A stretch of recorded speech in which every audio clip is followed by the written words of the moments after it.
Continuing chapter 7. About a mile from the lean-to camp, we finally come up upon a trail. By the look of it, the wagon and horses have passed by recently. Smelt rubs his scraggly beard and nods to himself and says, "We ain't got that far to go, so we best get our story straight." "My story? Who are you pretending to be? Family finding fugitives is Brewster?" he says, as if we were expecting to be impressed. "You heard of the Brewster mines?" I shake my head. "Ain't heard of much, have you? Jebediah Brewster come from Pennsylvania and made a fortune in gemstones. Now he's selling lead and copper to any army, and using the money to send slaves to Canada, where they can't be touched. I know for a fact that the old man has got 30 fugitives hid somewhere on his property, but I don't know where. That's what you're going to find out."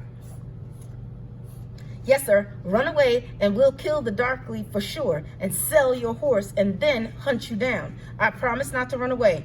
"You're a liar, boy. Your promise don't mean nothing to me," he says with a sneer. "Only promise counts if you run, my knife will find your back." "Yes, sir." We aren't but half a mile on the trail before the ground starts to slope away and the trees thin out, and the sky gets big and full of sunlight. At the bottom of the hill is a fine stone wall, straight as a school warmer's ruler.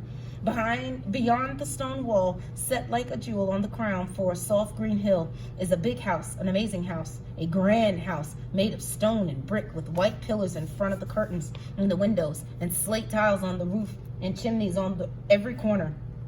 I'm thinking I'd give anything to live in a house like that and be rich and happy and never have to worry about anything. And then Smelt yanks on the rope around my neck and says, "The best lie starts with the truth, boy. Tell him your name is Homer Figg and you're looking for your brother. Tell him your horse got stolen. Tell him you're hungry." Smelt takes off the rope and shakes me like he wants to make sure I'm paying attention. "You understand? Just get inside the house." "Yes, sir. They'll likely take you straight to the kitchen. Brewster's cooks will fuss over a skinny runt like you and want to fatten you up with biscuits and butter and honey. Sound good?" "Yes, sir. It does sound good. Women who work in the kitchen will know everything that's going on in the house and in their minds too. All you have to do is keep your eyes and ears open." "Yes, sir." "After supper, you make an excuse to go out to the privy. I'll be watching." I start to say yes, sir, but he puts his finger on my lips and says, "Shh, don't lie to me. I know what you're thinking. You're thinking how to get around old Smelt, thinking how to sell me for butter and biscuits. All you have to know is this: if you don't come to old Smelt will come to you." Then he lets me go.